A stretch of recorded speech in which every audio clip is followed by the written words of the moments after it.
Good morning all, thanks for being here, and it's important that you've been able to join us. Why we've put this together and this community together is because no matter how education has permeated our nation and for how long it has, there are still more uneducated people than educated people. Now, many things have been tried, but have local languages been tried? Now, and that spirals off into every single thing because it starts from education. This year is a voting year. It goes to, democracy and choosing the right person. If you're not educated, you won't choose the right person. It goes to your health care. If you're not educated, you can't find appropriate information or you'll be misinformed about your own health, and then food, eating right and living right. Before we even go into technology, can people access quality, up-to-date information when they can't speak English, or in other parts of the continent when they can't speak French? The answer is no. So it has to be second-hand information. And you know what happens when they say, if I say something to you and we say it down the line and I ask the person at the end of the room what I said, it would have changed. So how can people find quality information? And I will quickly go to the problem.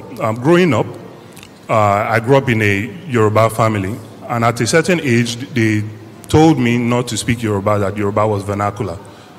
Now, looking back today, they were wrong. My parents were wrong.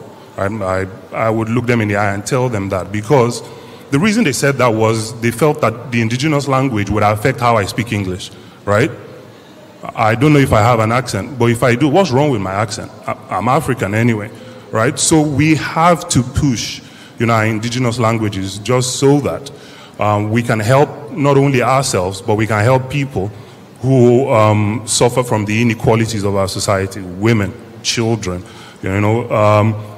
children that are out of school in this country alone run into tens of millions, right? So indigenous languages break that barrier. And thankfully enough, the Creative Society has been one of the retainers, to propagate our culture. And thankfully, Yadi is here. She's in the creative industry, and they always find a way to propagate our culture. But then, how do we fix it?